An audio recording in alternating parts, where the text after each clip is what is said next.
The 2025 anniversary event is here, bringing the merging minigame with gems and keys back, along with the main event building that is quite strong for the guild expeditions, is incredibly efficient for population, and has a rare ally slot. You can also get a platinum upgrade for the old airship from the archaeology event that makes it strong for quantum incursions, and even the world challenge mechanic from the care event will be returning, where we must work together to get better rewards. If we do, we may get a powerful building that even gives special goods. If none of that's your style though, you can even get some wishing wells for a diamond farm. On top of all of that, there is a pocket eco sanctum called the Octo Orb with this cute little fella in it. It's got the slight drawback that it is ascended and only lasts 30 days, after which the octopus dies. Just kidding, the purple tree just disappears. The chamber from the World Challenge gives fragments of the upgrade kit, but it'll take 29 days per kit, so it will be difficult to accumulate lots of ascended octo orbs. If it's quantum incursions, coins, and supplies you want instead of a forge point boost, the other side building, the Helianthus Arboretum, will give you those when it's ascended. For a 2x3 building, it also does pretty well with units, goods, and army boosts too. The best part is that you can win one of these in this event's giveaway, as this video was produced in collaboration with InnoGames. Head down to the description and enter. The giveaway ends 2 weeks after this video goes live, so don't wait. Or actually, you probably should wait because you want to hear about how you get all the rewards we just flew through. Whatever you want out of this event, you will get it from the minigame. It's the same as last year, where we've got gems of 3 types: red fire gems, blue water gems, and green wind gems. When you start the minigame, all of them are locked behind glass. You can then spend some energy here, the minigame's currency, to spawn gems of a random color that are not behind glass. We can then merge these gems with the locked ones to free the locked gems. However, you may have noticed that there are different looks to each gem. Well, that's because there are 4 levels of each color. Additionally, each locked gem has either the top or bottom of a key. You can only merge gems of the same level together, and when you do so, that merged gem increases in level. So 2 level 1 gems merging gives you a level 2 gem. When merging gems with key pieces, the keys also merge. So a top key and a bottom key gives you the full key. Once we have gems with keys, you can then convert them using the board's tile into actual keys that you can then spend. Converting level 4 gems gives you 6 keys, while all other levels of keys give only 2. Whenever you merge with a locked gem, you get progress towards the grand prizes. Additionally, we can use those keys that we've converted to open boxes that will give us even more progress. Eventually, you'll reach a point where you either can't clear the board further or don't want to. You can refresh the board for a small fee of energy, starting for free, then 40, and then it doubles from there. The minigame might seem a bit overwhelming, but it doesn't need to be. Here's how you solve it. First, choose how many gems you want to spawn. I'd recommend spawning about 6 to 7 gems per board on average. It's a decent balance between progress and spending energy. Once you've spawned all your gems, choose one color to focus on. Then, starting with the level 1 gems, we're going to merge them together. There's a couple of rules that we want to follow with this. Make merges with all the level 1 gems and only then move on to the level 2 ones. This will keep you a bit more organized and means that you get the most merges and therefore progress possible. Whenever possible, merge your unlocked gems only with locked gems. Remember that only locked gems give progress, so try to avoid merging 2 unlocked gems if it can be avoided. Try to merge gems so that you can create keys. For example, if you see that there's a level 2 gem with a top of the key, merge with the level 1 gem that has a key bottom, and then merge with that level 2 gem to have a level 3 gem with a full key. Whenever possible, do not merge 2 gems with full keys together. Instead, merge each with a locked or unlocked gem to level them further. When you reach level 4 gems, clear out any remaining locked level 4 gems. Once you can't make any more merges, convert all the gems with keys and move on to the next color. Continue this process until you can no longer merge gems on the board. Then you're free to reset the board by paying some energy and start anew. You'll also have some boosters to use to make the minigame a little bit easier. The gem mine spawns in 1 gem for free. It's basically the spawn button. Think of it as a free 20 energy to spend on specifically spawning.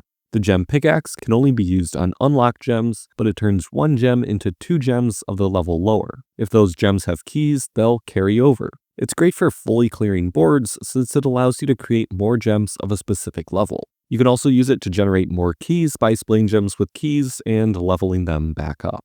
The trickiest to explain is the prismatic essence. It'll convert the color of your choice into colorless gems, which can be merged with any others. Note that this won't free unlock gems, and then you cannot convert colorless keys. It can be pretty useful for clearing boards or to get a lot of keys of a specific color. Just make sure that you only use it after spawning all the gems you want, otherwise you may spawn gems of the color that you just converted to colorless. You start with one of each of these boosters, but can get many more from the mini challenges in this event.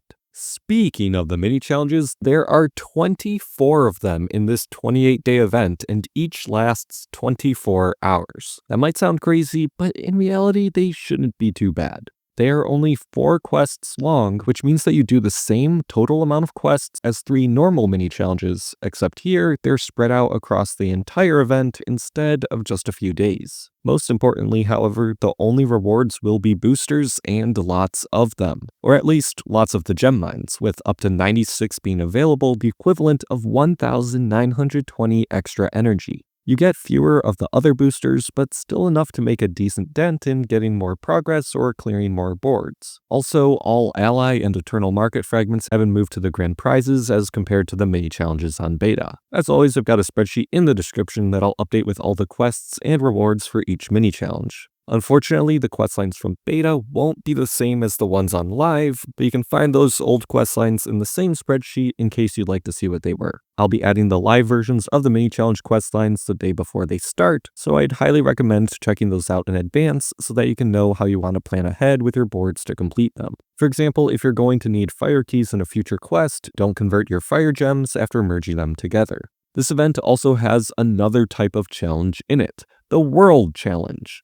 This is a returning mechanic from the 2024 Care event, where every 20 tiles you unlock in the minigame, you get a reward of some fragments in the Chamber of Quantum Transcendence. You also contribute to a world goal of unlocking enough tiles to level up the World Challenge. Each level you will receive a reward, and the number of fragments of the chamber can increase slightly. There are 50 levels and quite a few rewards available, so it's in your world's best interest to reach as far as possible. We don't yet know how hard it will be to complete the World Challenge. It was changed from beta, but all we do know is that the top levels will be achievable. Beyond that, it will be up to your world to get you to the end. If your world is able to complete the World Challenge, you should be able to get one fully completed Chamber of Quantum Transcendence if you participate in the entire event, and especially if completing the mini challenges. However, it will be prohibitively expensive to get any more of that building. There's really only one main strategy that I would recommend for this event, and that is to play 3 boards per day, spawning 7 gems on each.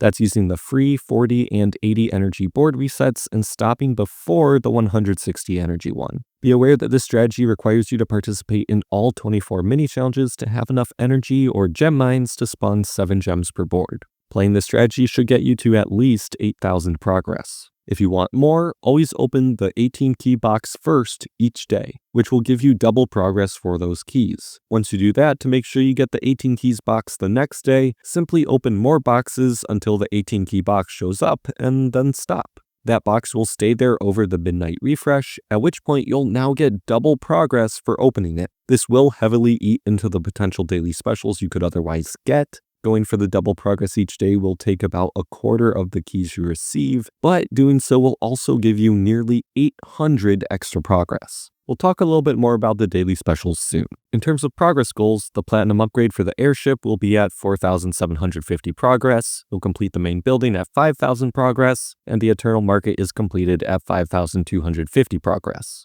On a side note, here's the breakdown of where to get all the fragments for the eternal market. You can actually get up to 1,100 fragments of the 1,000 needed for the selection kit, but that extra 100 fragments are scattered quite a bit farther in the grand prizes. The historical allies in this event get completed at 6,500 and 7,500 progress respectively, but also like the eternal market, there are some stretch goals for each where you can get an extra 100 fragments, but you'd also have to get much further in the grand prizes than is feasible for most without spending diamonds or energy.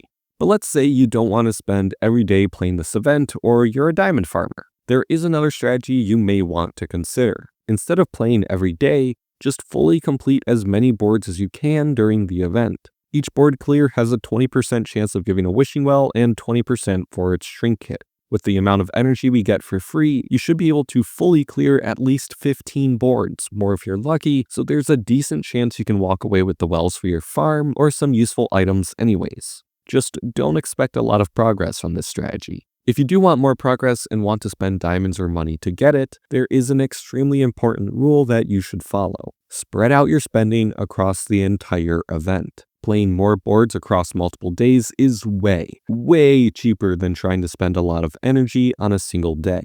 For example, if you want to get a second Chamber of Quantum Transcendence, a second 2,000 fragments, you would need about 70,000 diamonds spent on energy, assuming you play with 11 spawns across the entire event and fully clear boards when it's cheaper to do so. If you instead waited until the last day of the event and cleared one board after another, you'd be looking at over 100,000 diamonds to get the same building. Of course, I doubt many of you are planning to spend that much on the second chamber, but the principle holds true.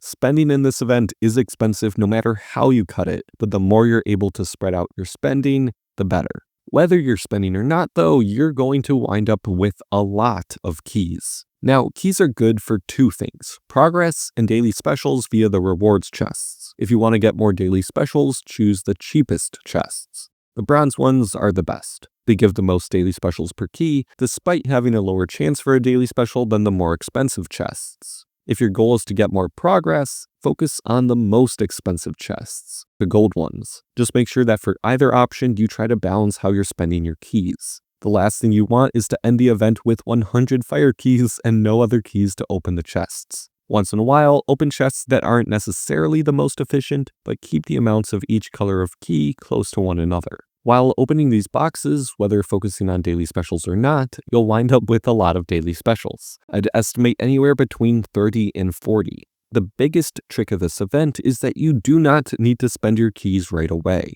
It's always best to save them for a daily special that you want, but you can then spend them all trying to get that daily. Perhaps the two most useful daily specials will be the Celtic Farmstead Selection Kit and Airship Selection Kit. The Farmstead Selection Kit will let you get the normal kits needed to use any of the silver, gold, and platinum upgrades you got in the St. Patrick's Day event, while the Airship Kit lets you do the same for the brand new upgrades you can win in this one. You can also get the now standard list of the Ascended upgrades for recent event buildings, most notably the Ascended Koi Pond from the Wildlife event and the upgrades for the Blueberry Field and Whispering Well from the recent St. Patrick's Day event. If none of those newer Ascended buildings are your speed, there's also the Epic Ascended 2024 kit for all the buildings from last year.